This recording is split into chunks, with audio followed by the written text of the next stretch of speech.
Reverend Small to say an opening prayer, and then we'll get into our agenda. Let us pray.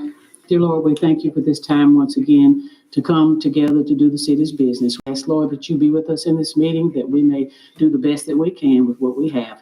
And Lord, we ask that you bless this food for the nourishment of our bodies. And it's in Jesus' name that we pray. Amen. Amen.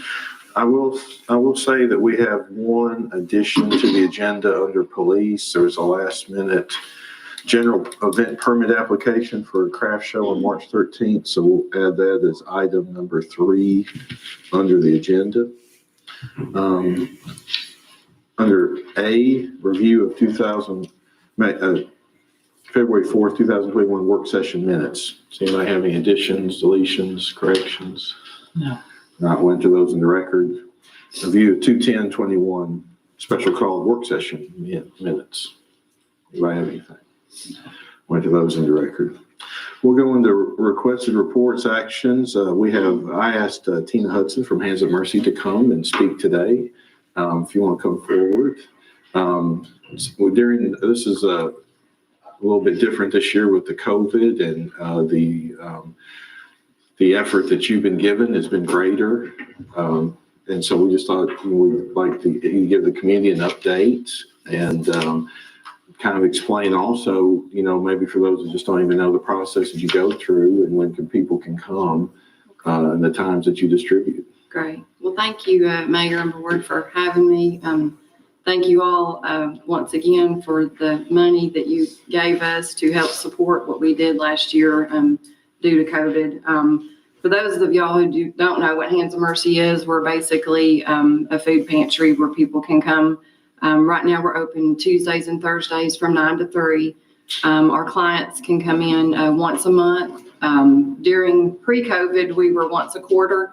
When COVID hit, our executive board decided to go to monthly. We were originally just going to do it for just the second quarter of the year. But we decided to continue with that. So it is a monthly process where our clients can come in.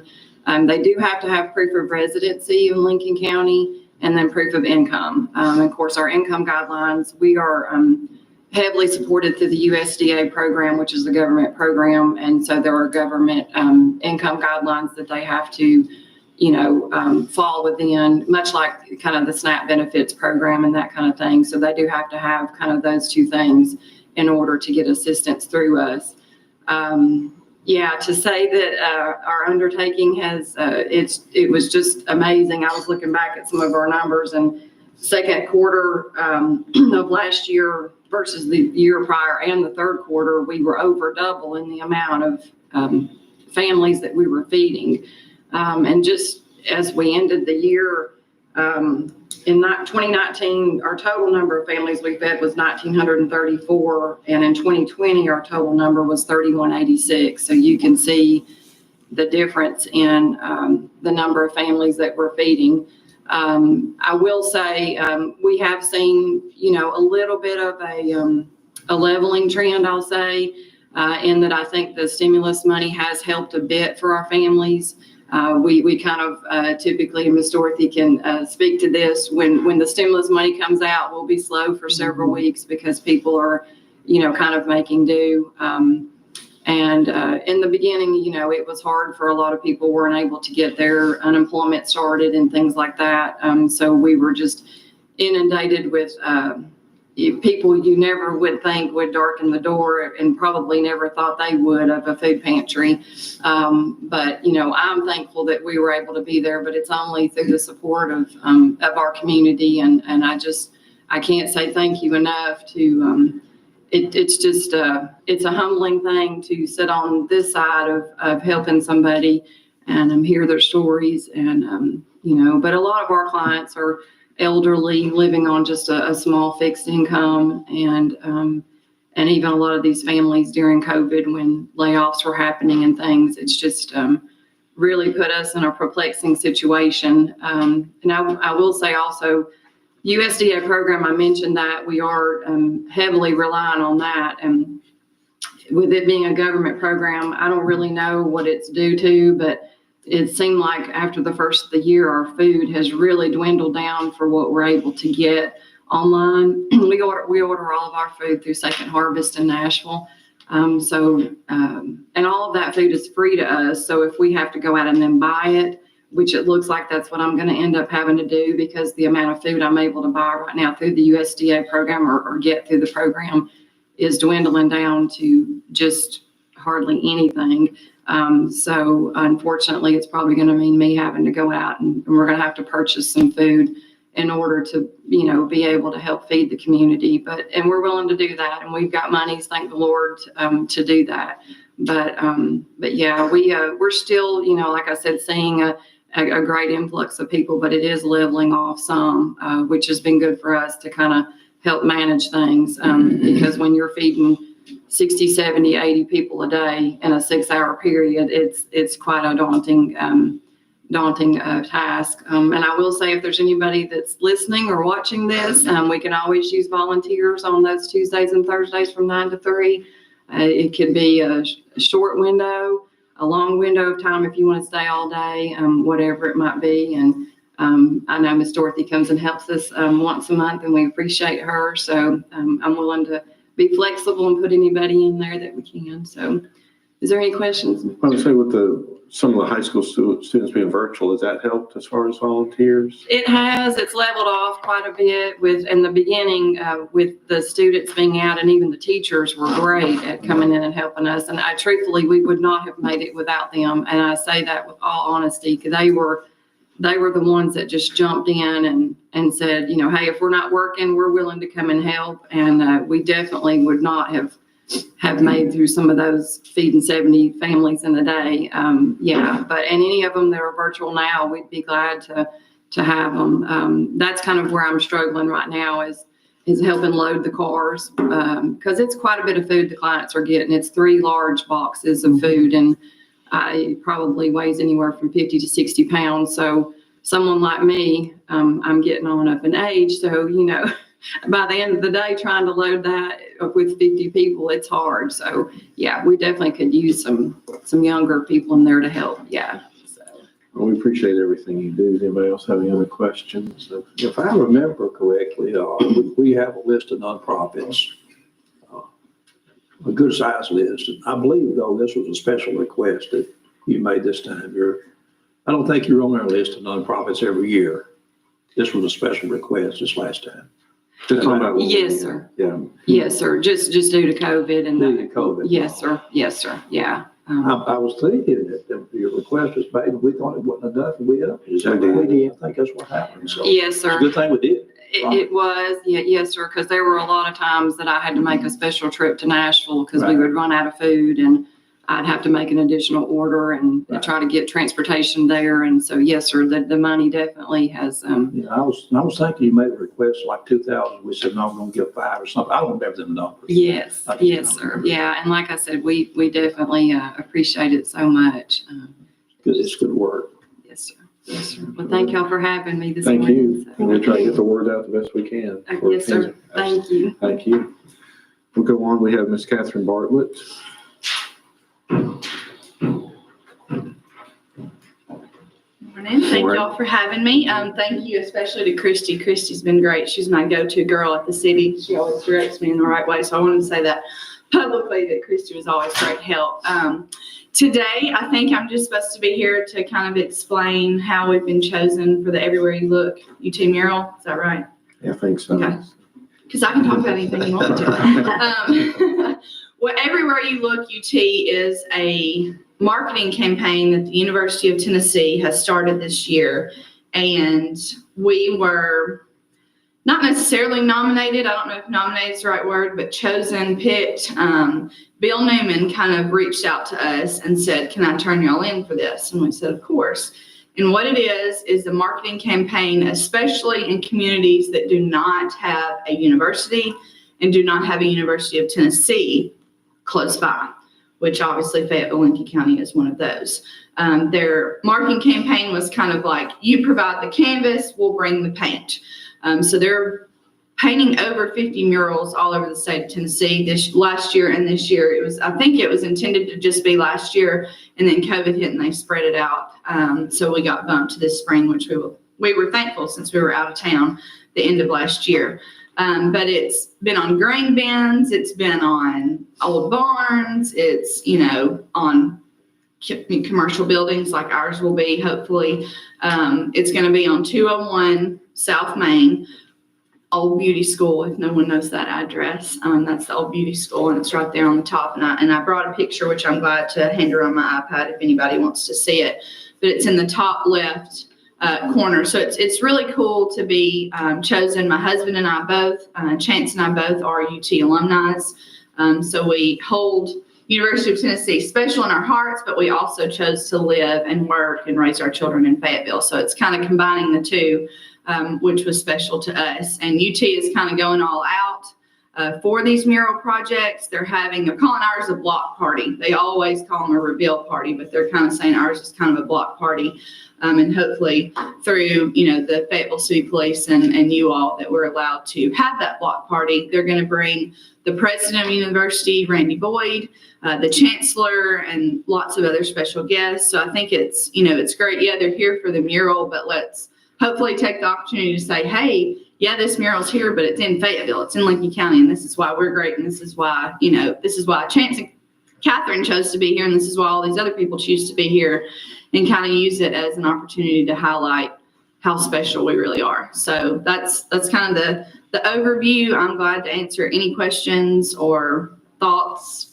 Anybody want to see I don't know if anybody. Do you know when the block party is going to be? April 16th. April 16th. I think that should be on permit, but April 16th. Great. The afternoon of April 16th. That looks great. Friends of mine, I think Catherine, you Yeah. know them, in Portland, Tennessee, they have it on their grain bin, and it is just phenomenal, and I am so glad that y'all got selected, and we've got a presence here, so. And we plan to do drone footage and all of that. I guess I should kind of say this is not just anybody painting this mural. This guy painted, the family that Donna's talking about, he is from Illinois, and he has been contracted out to do all of these murals. I mean, he's a true artist. He's a, Free Sky Studios is his name. So if anybody has Instagram or a web, get on the internet, it's really cool what he does. He doesn't just do these UT things. And I was talking to him, and I said, Fayetteville, all this, talking about it. And he said, oh, yeah, I've been there. And I'm thinking, there's a lot of Fayettevilles. I don't think you've been to, from Illinois. And he said, yes, I have. He said, do you know Jonathan Perry? Which, those of you do not know, Jonathan Perry is my sister's father-in-law. So that was a crazy, it didn't even take 6 degrees of separation. He does some work for JP through the Certified Angus Beef Association. So if anybody has noticed the mural on the bypass on that green barn, the Certified Angus Beef logo, that's who did that. Troy did that. And he's the same guy that's going to come and do this mural. So he really did have a connection to Fayetteville. Sounds good. Anybody have any other questions? Okay. Well, we look forward to that. It's 50-year paint. He calls it lifetime paint. We are required through our contract with UT to leave it up for 5 years. We have no intention of taking it down.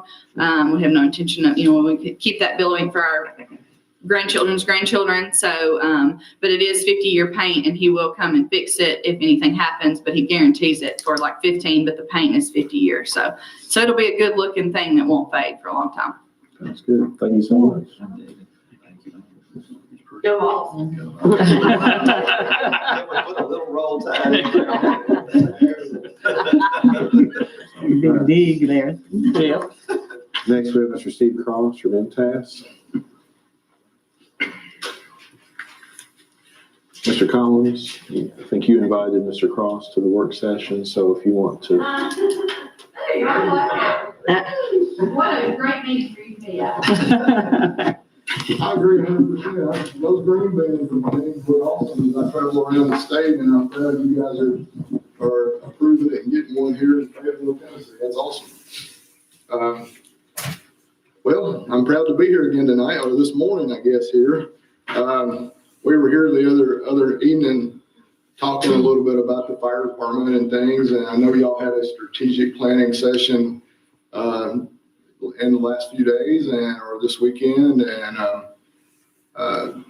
I think some of the things with the fire department came up as like 1 and 2 priority, and Mr. Collins has reached out about us going to look, do a nationwide search, I guess, for a new fire chief here.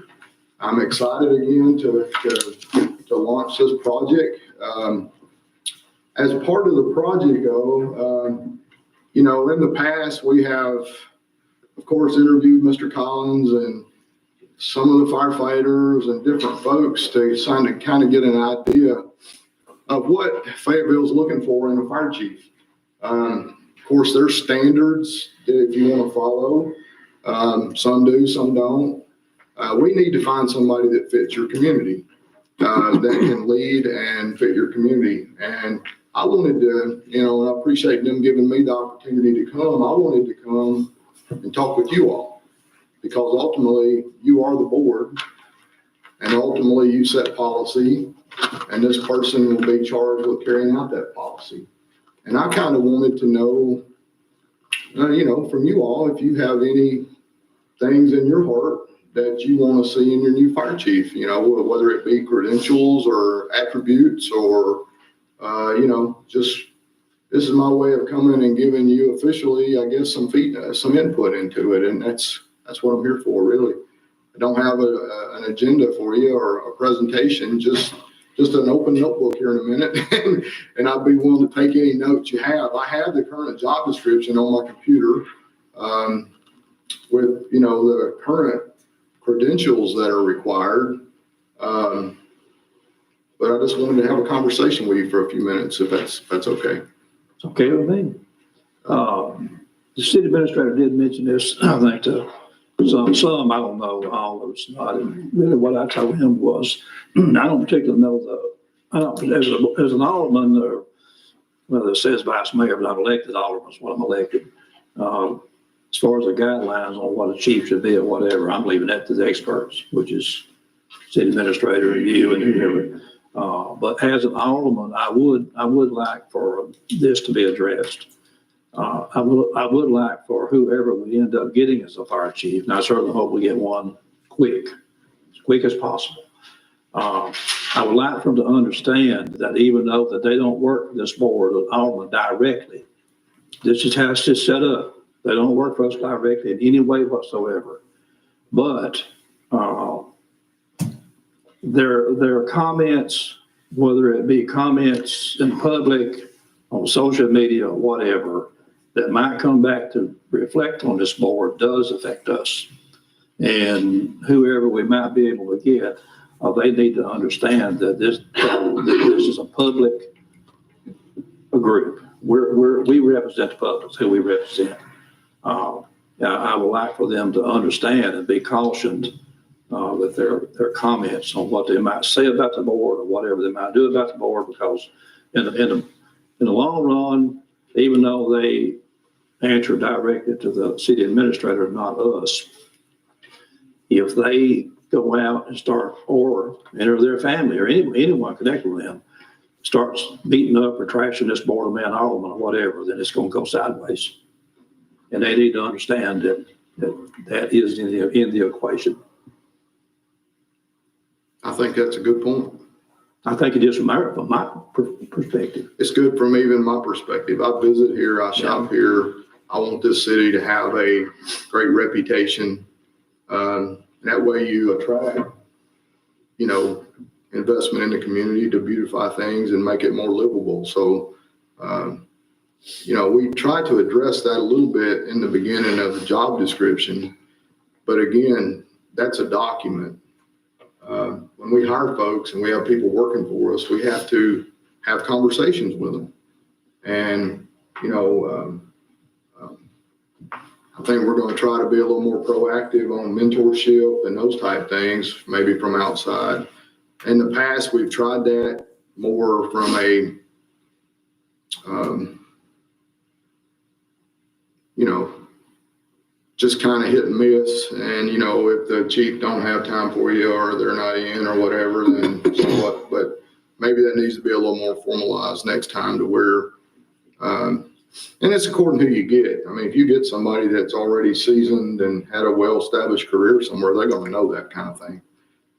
but relationships matter. I Yeah, mean, it does. it matters. We talked about that the other night down here, I think. I about that. think there's a professional level that we should expect, not only from myself as elected official, but I think that we should expect from either employees also, particularly people in higher levels like department heads and all. I think that we should expect them to be professional and not get caught up in social media or whatever type of conversations. You could come back and reflect on the city as a whole. Absolutely. That's what I'd be looking for. And that's been just a high level of character. I mean, I want somebody that doesn't have something in the past that, hey, we're gonna overlook this, because I want somebody that's that doesn't have that blemish, that's a good high character, somebody that wants to be in Fayetteville and Lincoln County. And that's just my main thing. Of course, experience, that's in the description, but I think that high character, we've got to have somebody that's got that this time. When you say experience, you want somebody that's already been a fire chief I would somewhere? like to see a assistant or fire chief, assistant fire chief or fire chief. I think that's where somebody that's done it before. I think we need somebody to come in and have some strong leadership, and that's where I'm at on. And I know that you will, but most people can lay down a good interview. And I know that you'll vet one well. Characteristics, good leadership is what we're looking for, strong leadership. Without saying too much, our interview process is pretty extensive, especially for department head. The interview I will fix or develop for you all will be actually measuring the candidates on 9 different competency categories. So when I send Mr. Collins the report, the persons will be rated in 9 different categories. And even though, say, Steve Cross was number 1, there will be characteristics in there that maybe I wasn't the highest on. And that gives Mr. Collins a place right there to mentor me or whoever. I mean, I'm just using me as an example, but if it gives him an opportunity to say, maybe in teamwork and cooperation, maybe I was a little low. I don't like to play nice with others. That gives him a coaching point or a mentorship or something to build on there instead of just coming in thinking that I was a high achiever in every level. So we'll get 9 scores and we'll rate these people out. I mean, it's a very good process, and we'll come up with a couple of other, most likely, we haven't got that far down the road yet, but in the past, we've done a pretty good interview. We've done a couple of activities, and that way we get scores on all those different shots of the people. I try to, as a part of the process, interject with these people to see how they deal with conflict and things like that. And usually it's a pretty good indicator of how they deal with us at the interview or at the assessment center, how they're going to do going forward. But again, we have to realize they're at an assessment center, and, people can put on the best show for that day. Right. And I know in the last situation, we actually, I think, did a whole day of assessments, and then we narrowed it down to the top 3 or 4, and then had them come back in and do a presentation of their vision for your fire department, over the next 5 to 10 years. And so that way we got an idea of what they, and they all wasn't from here. So some of them had to do research to find out different unique things about Fayetteville that they needed to be willing to deal with. And I thought it was a really good exercise, at least in seeing maybe a couple of your local folks and a couple of your out of town folks, and how they come here and presented to staff their vision for your community and your department. So anyway, maybe that's something we can do even again this time and get more feedback on. Steve, from the process, how long will this be from beginning to the end? normally take? Well, we've talked a little bit about the timeline, and as soon as we kind of, maybe I get notes from today and all, I'm gonna draft the advertisement, and I do a position profile, which really profiles your community, it profiles your fire department, it profiles a lot of things about the expectations, the job description will be in there. I plan, based on Scott's approval, having that completed for him sometime next week to approve this to be put out in advertisement form. According to how long we leave it out, once we get the applications back in, the resume packs, I think last time we got about 30 odd resumes or so, it was several. And then I have a analytics tool that I've built where I can go through there and grade resumes and things like that and stack them up from 1 to 30 or however many we get. And then that's when I sit down with staff and say, hey, this is the way that the resume's rated out. And I take notes because, like what you just said, if they've been a fire chief and maybe they're retired, but maybe their resume score 4, that's a note. This person has 10 years as a fire chief in a city that's 35,000 people or something of that nature. And then when I sit down with staff, we take that into consideration on the ones we're actually going to invite to come here to do that. So judging the resume is definitely a thing we need to do, but getting a feel for their experience and just getting to know them a little better has a lot to do with it too, I think. Especially, I think, to make it fit here. So I don't think we just need to be, okay, these 5 people are the highest rated people, so we're going to just bring them in here. We need to know more about them than just that. And that's going to be part of this process here that I'm looking at from you all today is if these things y'all give me, some of it's already kind of in the job description. Some of it may not ever be in the job description, but we know it's an expectation, right? So it just makes sense us try to find that person that not only is going to be a professional, but knows how to deal with people too and build those relationships. I mean, that's the key to being a fire chief. I could teach any of you all to be a fire chief. It's just, you can't teach people how to deal with people and build those relationships. And I think we talked about this the other night. You have to know your fire chief is more than just an employee. You have to know them as a person, and they need to know you more than just as a board, a mayor, and alderman. It needs to be a person there that, when I see the mayor, I can, vision his family or whatever, you know what I mean? Get to know those folks. And, I tell them, it's kind of like you guys, I've never been a politician, but you got to go to some ball games and kiss some babies occasionally, and really care about the community to be successful. Well, I think this department is one that's what I think we have been lax on because we've had 3 fire chiefs in a very short period of time. We've lost some employees, some firemen that had longevity with the city, and that always concerns me. This is a profession. It's not something you just move around from job to job. So I hated to lose that. But I think the fire chief, and I don't think we had that in the last fire chief, he didn't get to know these people. And, I think you've got to come in there and learn your people and do the best that you can. And this ISO rating, yes, we did go to a 4, but not only does it affect the homeowner's insurance, I think it affects the firemen. They worked really, really hard to obtain that 3. And while a 4 is not bad, they had pride in that, and we lost that.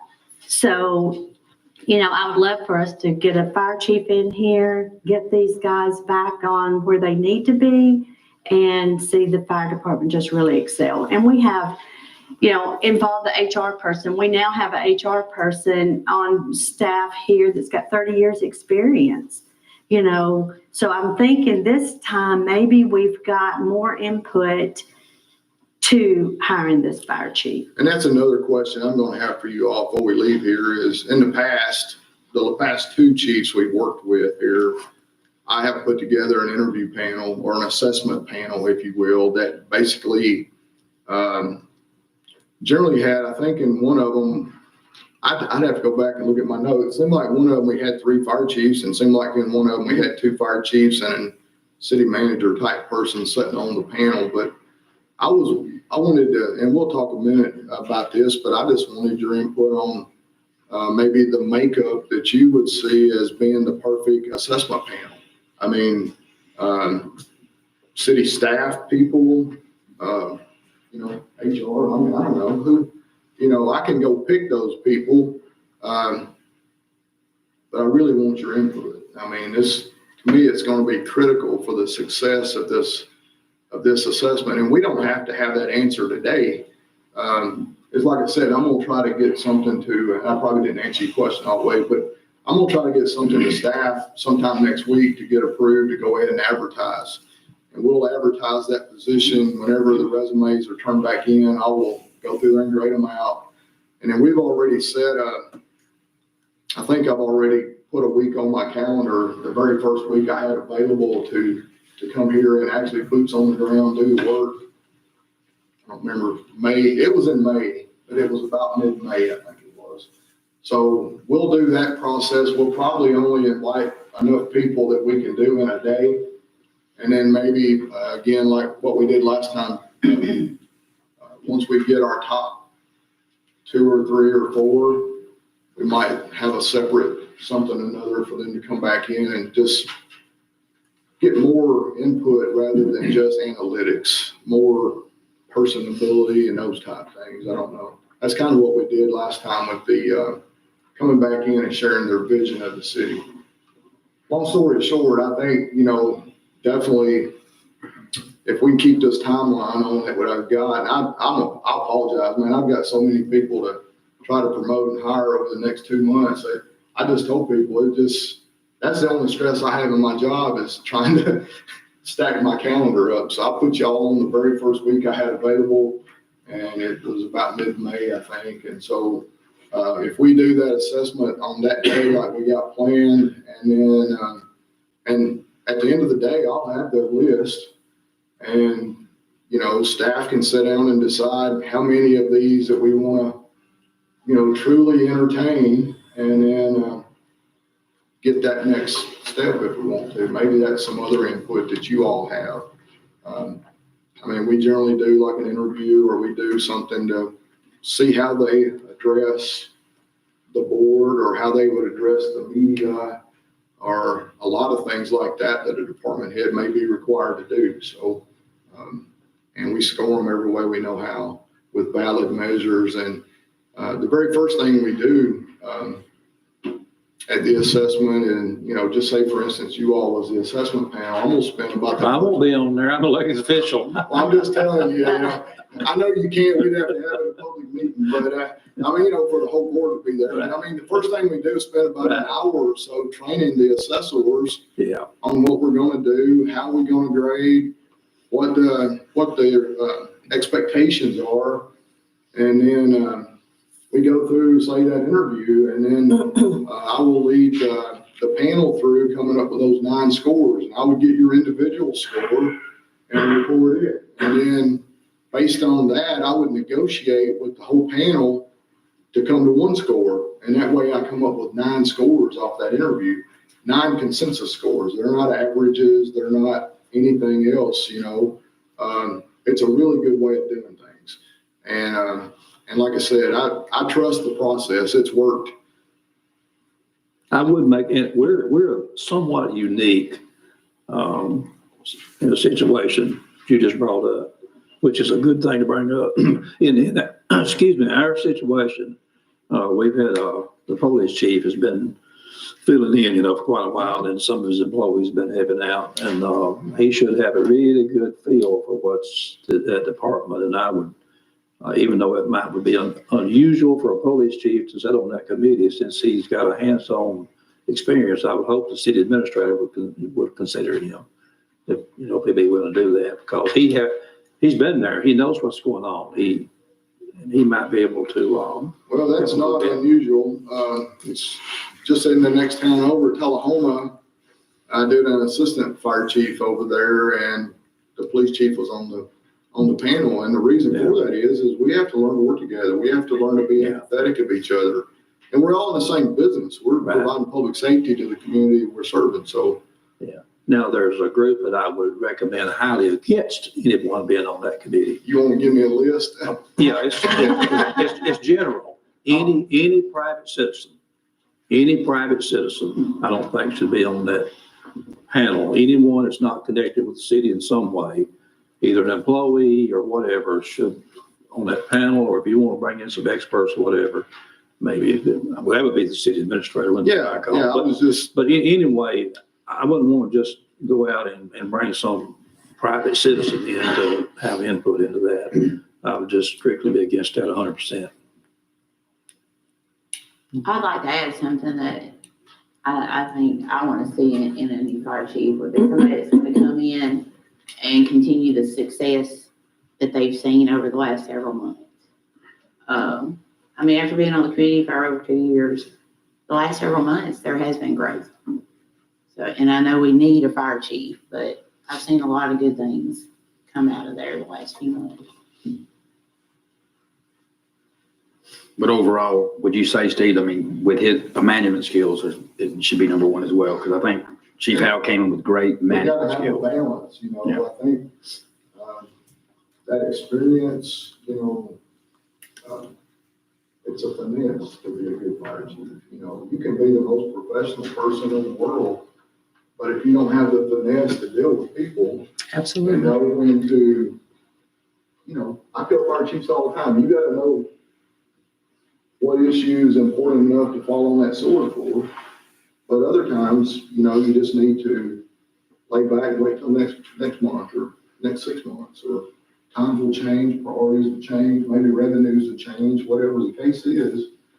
And what you didn't get going right now, you might get later on. But if you fall on your sword every time an issue comes up, you're not here to do that, so we don't need that. Right. And that's really a good point you made, and all of them made. And whoever we're fortunate enough to get should come in to take it over with what we've got in place right now. Yeah, I mean, the momentum you have right now is, to me, and it's no secret, I bragged the other night down here that I feel like over the last few months, your department found out its deficiencies, not just through ISO. I mean, they pointed some of them out, but those things will make the service better in your community, and they've already addressed a whole bunch of those things. And that just, to me, shows a great initiative, and y'all got a lot to be proud of. And, some folks say, well, why would I want to go to Fayetteville? They've had 3 fire chiefs in 3 or 4 years. Why wouldn't you want to come to Fayetteville? I mean, if you come here and you're a professional, you'll be successful here. If you come here and you don't know how to deal with people and you're not professional, then probably not so much. So, that's just, kind of my take on that, I guess. I think we are banged up with having the 3 fire chiefs, but I think this time we've got to get this right. I mean, we don't need the 4th one. Well, I'm not taking credit for the first one because that was the first time I got called in here. Now the second one, that was definitely an assessment. And I think we chose who we thought was best. Now, whether that was inexperience or what, immaturity or whatever happened to him, I don't know. And then with Chief Baldwin, very credentialed young person, but apparently did not click well with, with other folks, maybe on the board or other department heads. I don't know exactly. I hadn't had the luxury of doing an exit interview with none of these people. Yeah. That would be very interesting to do an exit interview to see, why they felt or why they, you know what I mean? Right. Even you brought up the fact that you've lost some employees. That would be some interesting statistics maybe to find out because I think most of them chose to leave, right? I mean, most of them left under their own accord, so that'd be a great exit interview opportunity to find out, you know, did they go for more money, more benefits, better management? There's lots of things. Every time I had somebody leave my department, I sat down with them, did an exit interview because, and they're a little hesitant sometimes to tell you the truth, but when you do that, and you explain to them right up front, you're just helping me, you're helping yourself by leaving because you're doing this of your own accord. So help me help the ones that are staying and give me some good information. And for the most part, I think they did very well with it. And that's another place, you know, I use that data or that information to try to make it better for the other people. And I think you're right. We do have to have that leadership from the top and the mentoring. You can't, to me, you couldn't just put somebody in a position and then walk off and leave them. They've got to know what you expect. They've got to know what they see is going wrong or what could help better. So I think we've got to take that responsibility too. So hopefully this time we'll get it right. I like the way you talk. This time we'll get it right because we're in this together, right? Yes. Okay, just want to make sure we understand we're all in this together because, you know, you all are elected officials. And I'm going to tell you, if I go back through all my projects that I've worked for MTask in the last 4 years, you guys are right up there at the top of the number of people I work for across the state. So I have a heart for the community too. I mean, I want it to be right. I want it to be right for you. And that's just the way it is. I can't say much more about it than that. I just want it to be right for you and the people that work here. I'm going to wrap up. I mean, Alderman Hartman mentioned mentoring, but one of those three chiefs, there was some mentoring that you dealt with, mainly the second one, but also you spent an extensive amount of time in the last year down at that department, speaking with even the ones that have left, all those firemen. So you have an acute knowledge of the climate, the culture, the mindset, thoughts, you know, where there were clashes between sometimes younger and older and some of those that had longevity. So you have, you know, around knowledge of exactly what we're dealing with. You know, how do I say this? You know, that was another thing where your team thinks outside the box. They had me actually come in and interview all your firefighters.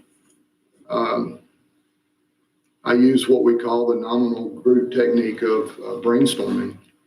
And so we identified every issue your firefighters have that they're willing to put on paper. And if they wasn't willing to put it on paper in a public setting, they had my cell phone and my email address in order to be able to communicate that with me. I put all that together. Your firefighters voted on it. And not only the issue with the most votes, but the one also that had the most priority set to it, those were identified. And your administration, your fire chief back here now, the police chief, they have been working with the firefighters also to deal with that. And I explained to them, I said, you know, when I did this for other folks, we'll end up with 40 or 50 things rubbed down that they'll vote on. You probably only officially going to work on, according to how complex they are, 1 to 5 of them. But guess what? You probably got 40 other things that's low-hanging fruit that don't take a lot of attention to work on. It might have been in your blind spot or somebody else's blind spot. So I really feel like that report was like leadership gold for them. And that might be partially maybe why you start seeing morale and those type things picking back up, because I think they see their input matters and that their management team cares. And whether it's the fire chief, the city manager, city administrator, or you all, I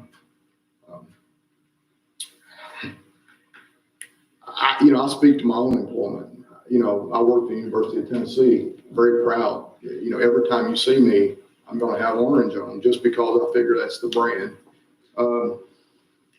I went through IPS Leadership Academy. I know we need to wrap up, but one of the things we had to do in there was read some books. And I read a book by Simon Sinek, and it talked about creating safe places to work and serve. And it's always doing the right thing for the right reason.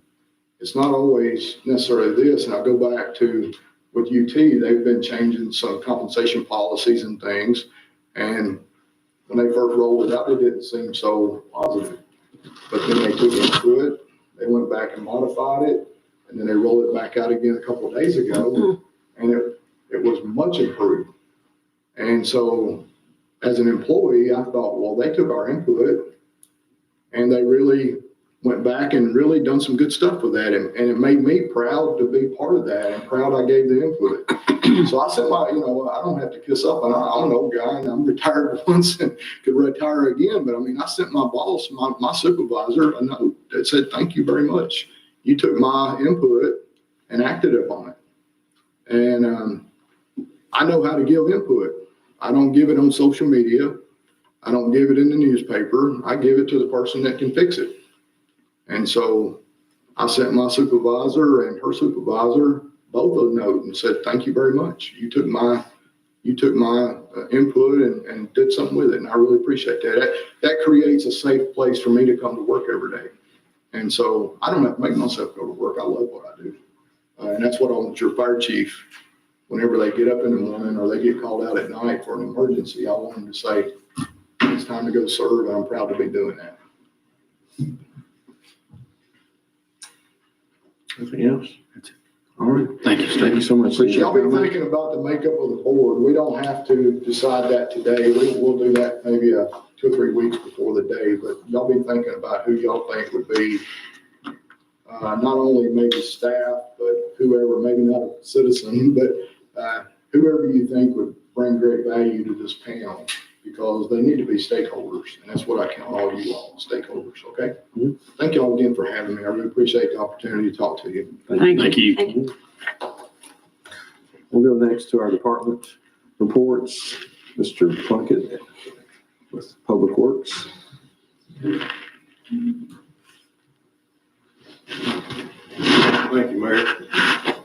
The paving crew that done Markham and them, they moved back in yesterday afternoon. This morning, they're gonna start on Eldad Road. And they're hunting some manhole risers before they can do Liberty, FBU, and them also are having trouble locating any to purchase to buy anywhere. So hopefully they'll find those and get that Liberty and get the other roads finished up. Talked with the supplier on the new knuckle boom. They're hoping to be here by the end of this week or next week. It's still at the factory, but it should be complete. We're hoping to get it in time. Sanitation truck, we did find a pump. It's in Decatur right now. Now they're having problems finding the gear that goes on the pump. So quick as we can get those items located, we will be putting the truck back together, hopefully on the road if we don't have any more trouble. You might want to explain to them that with the pump, when you told us in Public Works, that some engine problems may be Yes, ma'am. unforeseen. The tech that come up from Decatur, from the dealer on Cummings, said when the pump went down, he said they have seen it in the past that part of the pump goes through the motor. Mhm. When we can crank the motor, he said, run it for 2 or 3 minutes, cut it back off, drain the oil out, check it for steel shavings or any foreign matter, take the filter, cut it apart, look also in it. He said, if there's steel in there, you may have to purchase a motor. So That's a heads up. we won't know till we get started. Hopefully that'll be the first of the week. And you did have an emergency expenditure Yes, sir. that we have here. That was for an assessment on what led to the discovery of the fuel pump. This, yes, sir. The guy from He's the Cummins rep. He's the one that come up, when they charged us all this from Nina Coble. And he's the one that has seen these problems before and was explaining the engine problems also. So we won't know what we got till we can start the truck. Hopefully, we've already took Sorry. samples of the oil already, and there's no steel in it that we've found so far.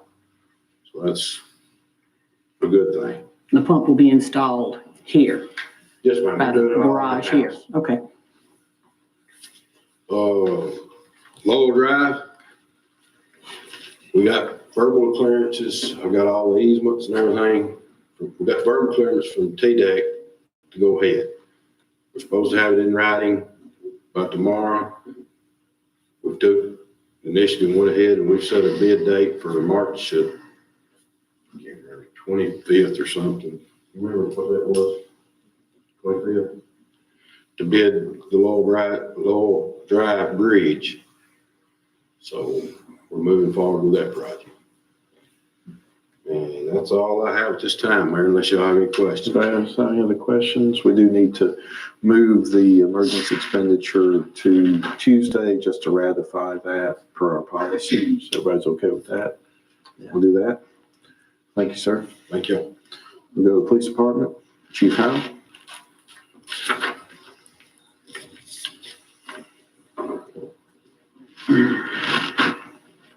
Good morning.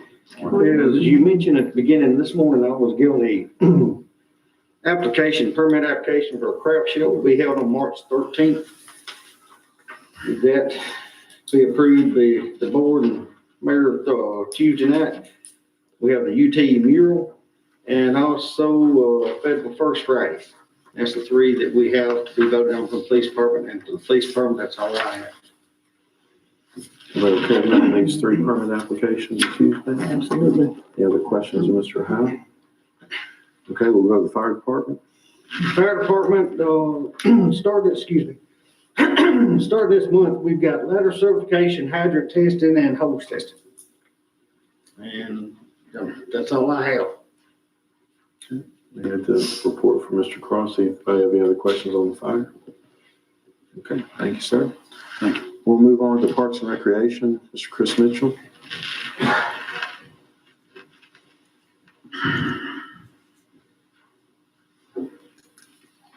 Yes, sir, Mayor. As of right now, we have roughly a little over 180 sign up in youth sports. That's including baseball, softball, and soccer. Moving on to my committee, we recommended we're going to extend deadlines through March 15th because we still have some that are still rolling in signing up. So that'll be the deadline on that. We've got updated hours at the rec center now because we're kind of bringing Brad in earlier to help on the outside with a shortage of maintenance. So right now, the rec center opens at 8 o'clock Monday through Saturday. On Mondays, it's open till 8 o'clock, so we still have a class going. And on Tuesday, Thursday, and Friday, we'll be closing at 6. And Saturdays are regular 8 to 4:30. And Sundays, we're closed unless there's a party that's pre-booked 2 weeks in advance. So that's the updated hours on that. And that's really all I have, and I'll give a full report Tuesday night. Anybody have any other questions, Mr. Mitchell? No, but I think the numbers will start picking up because a lot of the school activities are starting to cease. And they're not allowed to play other sports or continue on until their activities are done with. I think Mr. Mitchell's familiar that we always have sign-ups, a rush at the end. Yes. At the end. So I think I talked to Jennifer the other day that talked about doing a last minute marketing shot out, maybe, I can't remember if it was Facebook or media, social media wise to also get that out. Yes, sir. All right. Thank you, sir. We'll go planning codes, Ms. Gentry. Thank you, Mayor. The first item that we have to bring before you is the Chandler Thinks quarterly proposal. Our current agreement with Chandler ends at the end of this month. And with it being unknown of what will be approved through the budget process for the items that he brought and put a package together for strategic planning, we are asking for $15,000 to continue an agreement from April through June. One of the main focuses will be if we're unable to finish the tourism section of the website. Jerry's been working with Revise on the migration, and we have training next week. Steve does have the content and the photos ready to be put onto the tourism section, but that could into April if we're unable to complete in March. I did reach out and ask him to kind of give some bullet points on what else we would cover in those months. And he mentioned that he would just continue to be a consultant. He is reached out to the gentleman that came and presented last month with Miss Carolyn to try to get some of that networking going. The state website currently doesn't have very much information about Fayetteville or any contact information, and he would work on getting that updated with contact information and some of the photos information that they worked on with us since August. And then just kind of be help us prepare if y'all do approve some of those budget items so that we could already have some of the vendors and the agencies that we would work with on those items and be ready to hit the ground running in July. This would kind of be his last quarterly proposal, because the plan is, if it is approved through budget for those other items, that the staff would take over the ECD part of things and be able to hit the ground running in July without his having to be involved in those things. So we talked about this in finance. It was kind of split on decision go forward, but I felt like it was important for the board to discuss it. So what's the board's thoughts on continuing for 3 more years with Mr. Chandler? I'd like to see us continue the zone so we can get to a point where he's ready to give it over to Christie and the department to continue. I moved it forward in finance the other day just because I thought it needed to be a full board decision. I'm kind of at the point where I'd like to see Chrissy and her staff take it over myself right now. I think that we've got a lot from Steve and Chandler thanks, but I don't know if I'm not good for another 15,000. Christie, would you be able to take it on at this point to move forward? Do you have enough from that? Because it's been a lot input from them. And we're at this point, and I understood that there was someone at Main Street that was doing videos. Is that correct? What was that about? I'm not really sure. Instagram.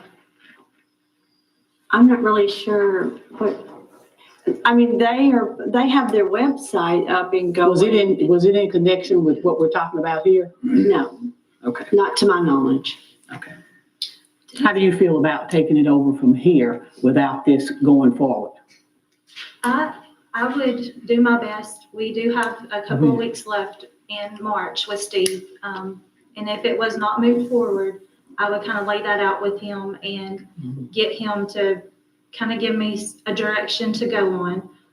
I do think that I have been able to network and have some contacts that he has given us. And we have a lot of great things that we want to propose in budget that I think it would help to have his backing on some of those things. Even if you weren't comfortable with going 3 months, maybe consideration of at least getting us through April so we could get through those budget work sessions. And if y'all had any questions, then I would be able to at least have him to rely on maybe through April, if that would be permitted. But I mean, I fully believe that, and I'm committed to doing that job. And whether I have to take it on now or July, I will do my very best to do so. We know that. You will, for sure. Chrissy, on this, I mean, you've talked about Steve's got a lot of things to put on the website.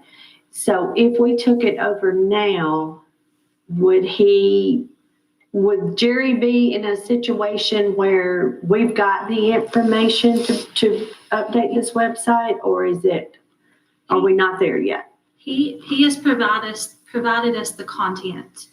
We have proofread that content, and he has it, the pagination all laid out of the different categories and trying to put the pictures with the content and things. I think if it came down to that, I mean, that is our content and we've worked with him and that's already been created. It would just come down to the time and then it would be in our court to put it on the website. I believe Jerry has 2 days of training next week. So hopefully we will be able to get that completed. That was just something that's kind of hanging out there because we don't know, once we get in there, how quickly things will go. He does have Steve set up to do the training. So hopefully we will get to it before the end of the month, but that's still kind of an unknown at the moment. But I do believe that he would give us that wouldn't be a problem. Okay, I think that's a very important part of all of this because the website, we're waiting on that. We want it user-friendly, we want it ready, we want it up to date and everything. So I know y'all been working on this for a while, but I would want also for Jerry and IT to feel comfortable with where we are in this thing. And would Jerry be comfortable at this point? Yeah, we talked about in our committee meeting, that was one of my points, because with Steve, in the picture right now, I just wanted to make sure that we had all the data that he was working on and knew the layout that he had of the tourism, his vision for the way it looks, and if everything goes right, I was gonna kind of cover that, but if everything goes right, I know we're going through training next week. It's on the 8th and the 10th.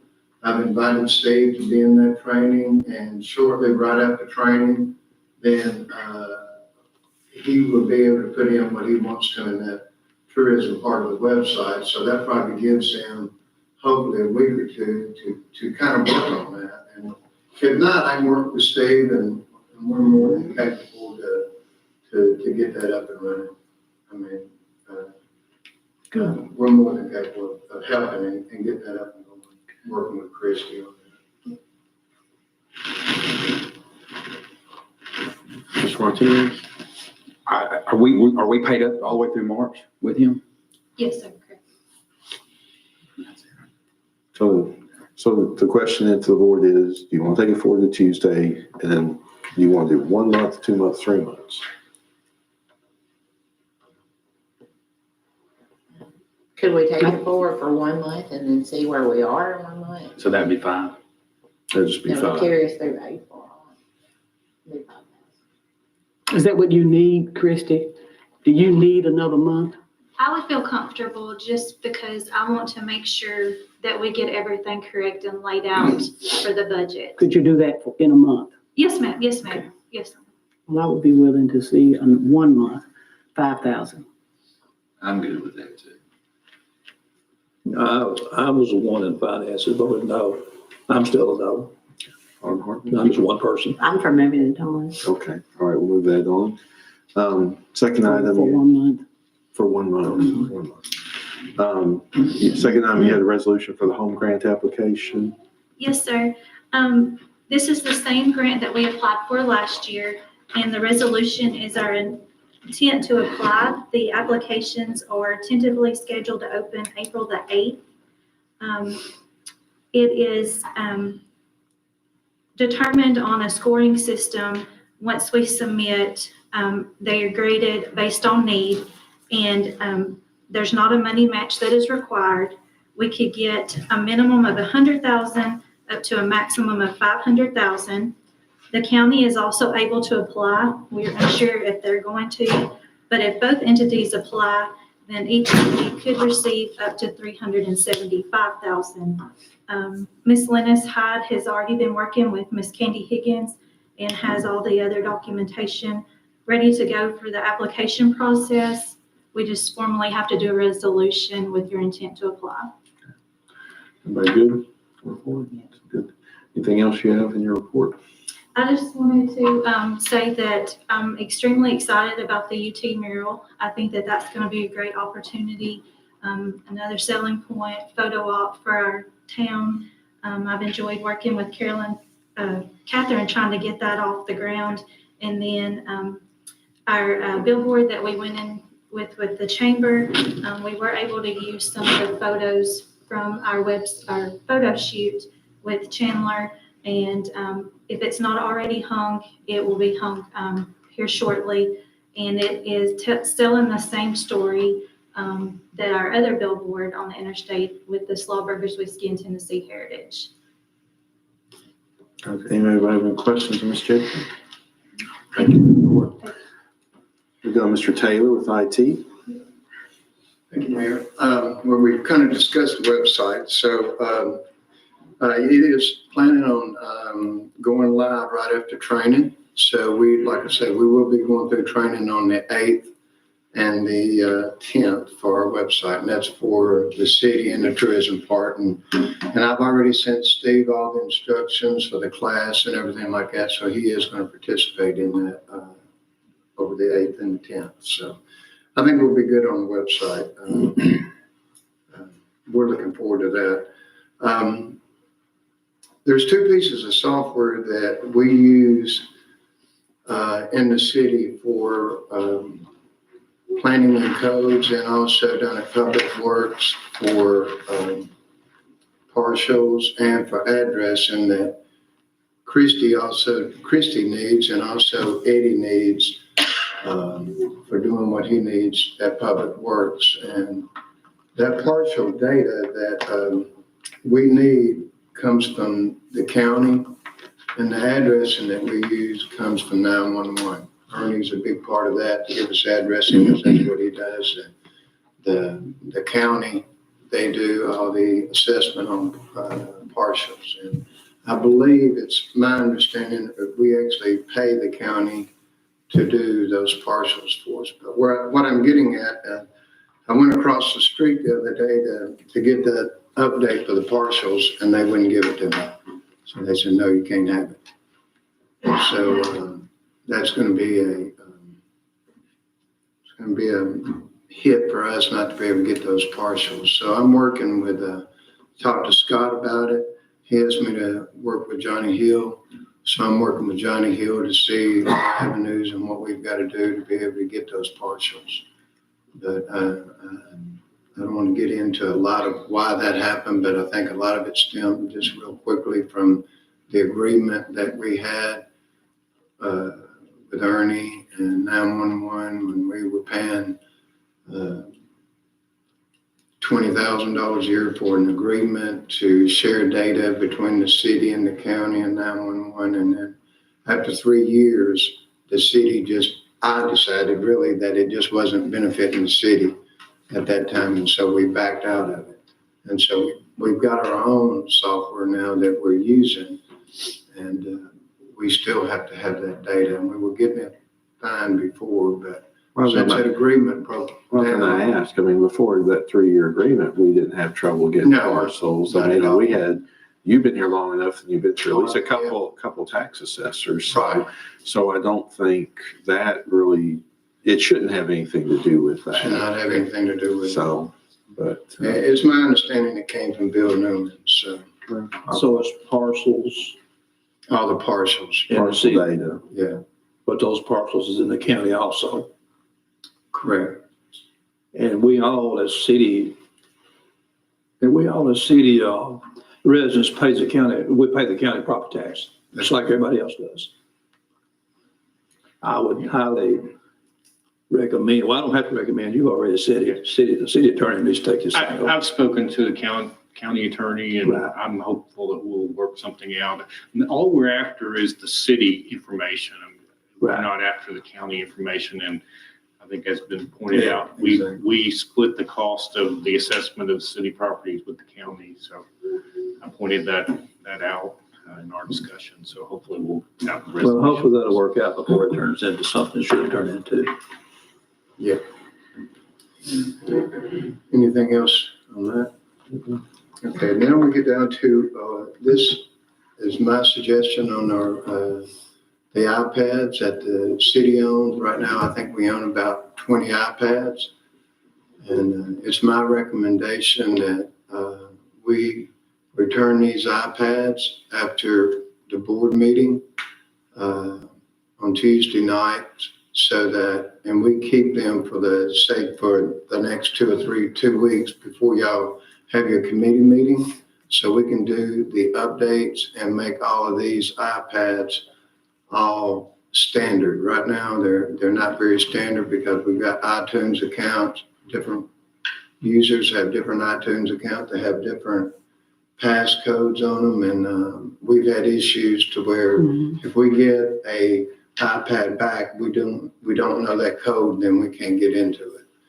And we've had one or two that's been that way, and we can't get into the iTunes account to log out to actually get in there and default that back to the original OS on it. So it's my recommendation that we have planning and codes and the board turn these iPads in after the board meeting and then receive them back during their committee meeting. And with this, we can give department heads an iPad during the board meeting. I've had a few department heads ask me, hey, finance director's got one, Christie's got one, why can't I have one? And then I've had a request to get another iPad for another user. And so we have 20. So it would just make it more efficient that I have all 20 of them here. Take these iPads, make sure they're up to date, make sure all the hardware is functioning, and then pass them out as they're needed. Well, you're welcome. Mine ain't got a thing in the world on it. Not a thing. And I'm not saying that it would, I'm just thinking it would be a more efficient The way. only thing about it is you can't get into it without my code. I know. But you know my code. But you know my code. But that's just my recommendation that we do that. That's We right. can get better use of iPads too, because, with 20 iPads, we can hold on to them, and anybody that needs one for a meeting or anything like that will have it. That'll be fine. But you won't find eBay on mine.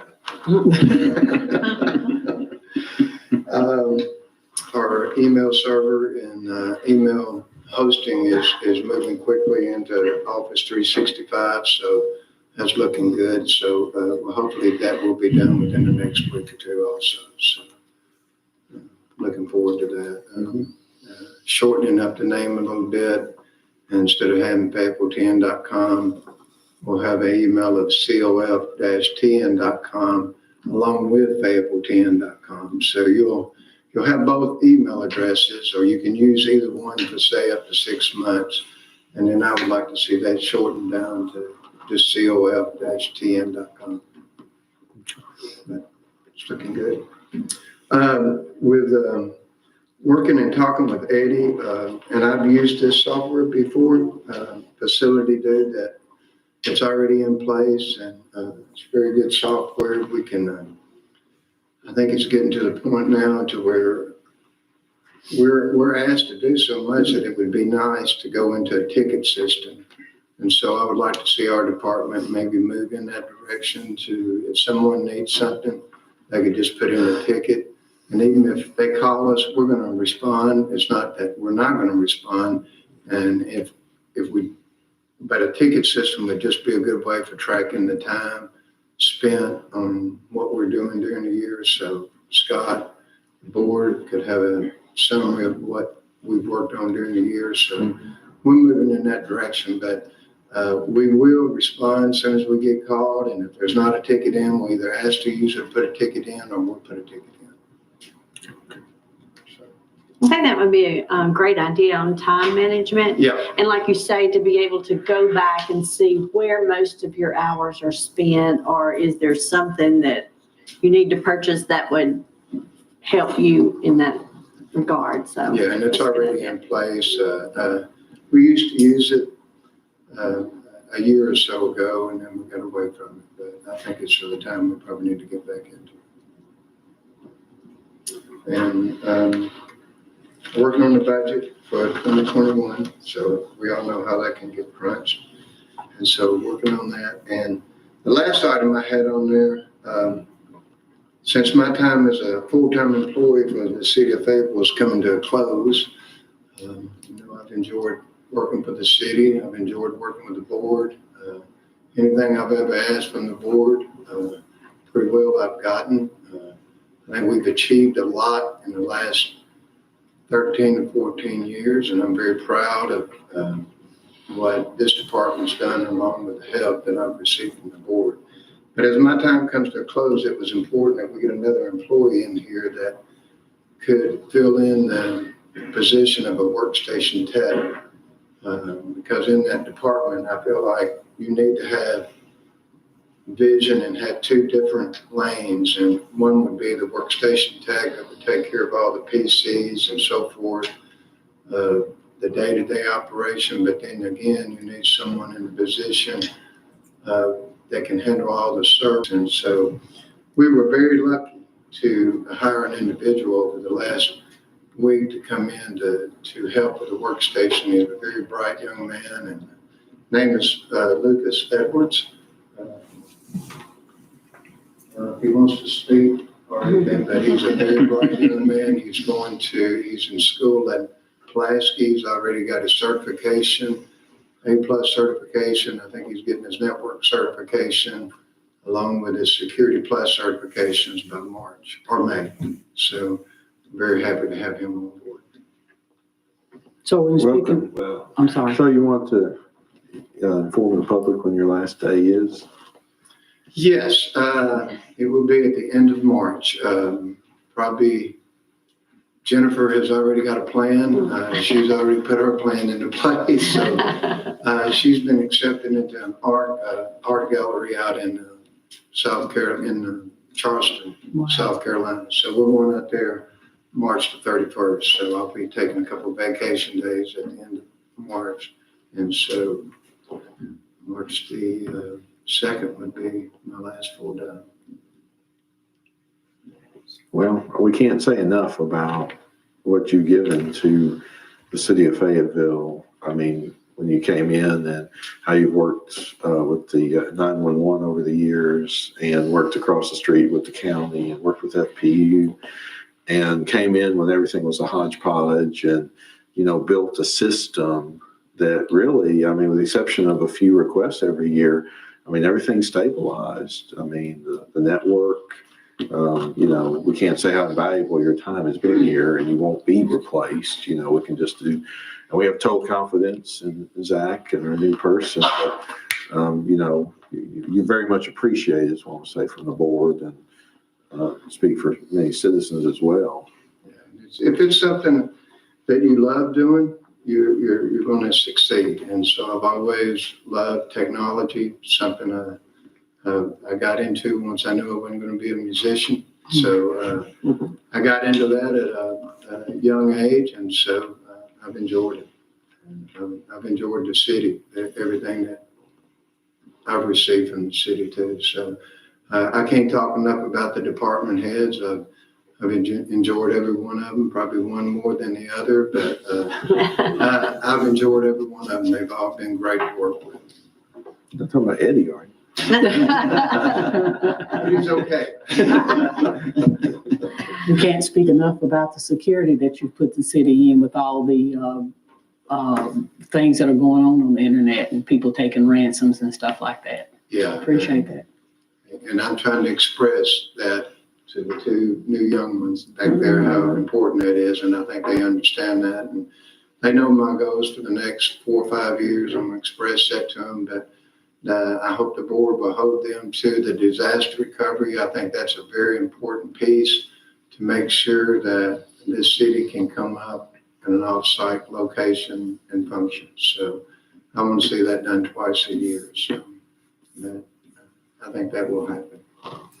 You've had to put up one alderman that just keeps on pushing to keep the website updated with name changes and all, and he just keeps on. Hey, But I usually go through this fellow right here to do it, Tom. Yeah. Yeah. So appreciate it. We appreciate all your service and everything. I know sometimes it's trying times around here and everybody's pulling at you from each direction, but you have a good career here, it seems, Yeah. and Got a great career. retirement's great, Looking so. forward to the next career in my life. So Jennifer's got me ready to go through there. So she's already got it planned out. Good deal. Okay. Thank you. Thank you, Jay. We'll go to finance, Ms. Rozelle. will say that our department head meetings are gonna be a lot more boring now without Jerry. Probably. I agree. The first item we have on the list is a new pilot agreement for Copper Weld. Miss Elaine was here at Finance earlier this week. It's a 5-year abatement, dropping 20% each year. It's part of a requirement for them to get the funding. They will be moving into the spec building out at the IDVs, the industrial park. So and it's only on the real property. So that's just. That came out of finance and we approved it and the old Nippon building, so that's good. Copper Weld does not have any current pilots at this point, so.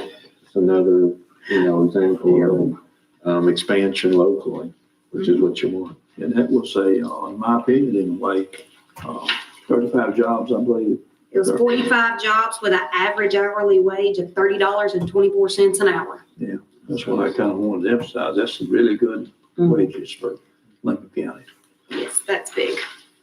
So, Second, you had a budget amendment ordinance 2020-102. we do. We had discussed in previous months that we're gonna start doing these budget amendments. Just as soon as the board votes on something, it's gonna come back to you next month with the budget amendment rather than letting it stack up. For this one, on the revenue side, we have an increase for the Frito-Lay's portion of their pilot based on their values. It came in at $18,861 more than we had budgeted. So there's an increase there. A $600 increase for Board of Zoning and Appeals fees, a $255 increase for Planning Commission fees, and a $2,600 increase for sale of equipment, a total increase on general fund revenues of $22,316. And then on the expense side, we have the recycling center roof that was $1,200 that the board voted on last month, and $9,000 for the fire hydrant on Malina Road. That comes with an increase on the expenditure side of $10,200. So a net increase to fund balance of $12,116. Everybody good? We'll take that on to Tuesday. Yeah. And then third, you had the Fayetteville City School System budget amendment, which is just where they moved some money around. They had an item that was mistakenly left out of the budget, that it is their encore rehab services, but rather they're not increasing their budget, they're just shifting funds around from one area to the next to cover that. Everybody's good. We'll move that to Tuesday. And then you want to give the sales tax? I will give the sales tax. The February 2021 local option sales tax came in at an all-time high of $352,560. That means at this point of the year, we have reached 70.15% of that budgeted revenue. Now that compares to last year, 302. 302 last year. Last year was 302. The year prior to that was 309. Okay. The year prior to that was 250. Okay. So that's really probably the Christmas. Yes, that would be the actual sales from December. By the time it's sold in December, it's turned over to the state in January. It's a few months before it actually trickles down to us. Yeah, this will probably be our top. Yes. Our top ones. This is always our top month, so we won't see that again this year, but. All right, and then the other thing, 2022 budget has started. I have my first meeting with departments today. What we do in those meetings is the department head will bring me their proposed budget. And now I do not go through and tell them, no, you're not allowed to have that. No, you're not allowed to have that. I'm a finance person. I don't know what police needs. I don't know what a rec department needs. I look at trends and go, okay, is this a huge difference from last year? And if it is, okay, justify to me why you need that so that I can carry that on to the board. But we'll start those today and in the coming weeks, and then hopefully be ready to present y'all something middle of April. Anybody have any other questions? I have a question. On the budgets, I know last year, maybe the year before, everything was kind of went over with the department heads and everything, and then brought to us as a board to vote on and to work on, calculate, look at. But this year, I would like for each department head, before we make a final decision, I would like for each department head to come before us. I just think, I like to hear what they have to say, and how do they feel about this budget that they presented? We've done it that way before. It's been done different ways. We've had them in the rooms when we've had the work sessions and called upon them. How does the board feel about? It took a while to get it to where it is now, for them to narrow down what they need, what they want, and what they can do without. And it's a good process that we got to. I understand what you're saying because you're not familiar with everything, but I like it the way we have it now. That's just my opinion. Well, I like the way we have it now, but I would still like to hear from the department head. I mean, they're going to work on it. They're going to get it narrowed down the way it is now. But I would also like to hear their input on it. I don't feel like we as a board get their input. We get a piece of paper. We did, if for what the mayor is saying, and I'm just telling you this, you'll get their input. And then you have to decide what they can and can't have, not knowing the department all that well. And then they decide what they can and can't have, what they need and don't need, what they can and cannot do without. The processes in the past, I'm just saying, was really, really bad, for lack of a better word. And all day long, all night long. And Scott and Stacy are vetting all that out. I mean, I feel good with that the way it is right now too, because they're getting that input from the department heads. And We worked hard to get it there. right, and saying, hey, and they're looking to see what really needs to move, because we're gonna hear everything if the department head comes up. And just like you said, it could take all night and all the next day to hear all that. They're taking what's priority that they know is really needed and moving it to us, which is what I feel like we need to hear is the main things, not. Well, when they get through with their analysis, they know what's going on exactly in that department. And a lot of times we don't, and we get through asking questions, we muddy the waters, or have in the past. I just think it's an opportunity for them to come to us. They've already hammered it out. They've gotten the figures down to where they want and what they want. And they're used to this process that we're doing now. But I think it gives it more of a personal, not that we're going to argue about what is or what isn't, but maybe they could explain to us why, this is what we need. And That's the whole we thing, feel the good. explanation, yeah. We feel good with what we've presented you, and this is why. It's not, I don't think we have to get into it with them and get ball out in the high weeds for every dollar, but just, it's a chance, because we don't really get to interact with them a lot, and I think that this is a good time for us to do that. Well, I'll tell you from experience, what happens, or what's happened in the past is the board's been given an average, normally like $1 million in capital requests from the departments. Mm. And then it's been put on the board to go down and decide what to do or not to do. And there was strong opinion from the board to say that is really the finance director and the city administrator's job to sit there and cull that list, because it gets down to what you have to have, what do you want, or do I just, because everybody will justify all day that $1 million, but we can't sit there and take $1 million out of capital every year. And then in the past, we've had meetings where departments heads have been in the audience, have been disrespectful, and we've had to they've actually been called down to say, hey, no. So, I mean, that's a very real thing that's happened, and that's what's being referred to. So they're part of the process all the time. Gives them autonomy, and they're in control of what they need, what they want, and what they can do without. A lot of autonomy in the way it's going now.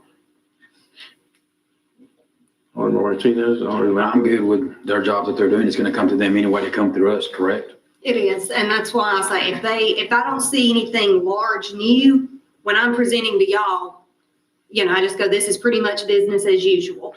And now if they come to me and let's just say the rec department goes, we have got to have this year. I will communicate that to you. Okay, you see a $20,000 increase here because they say they've got to have this, and this.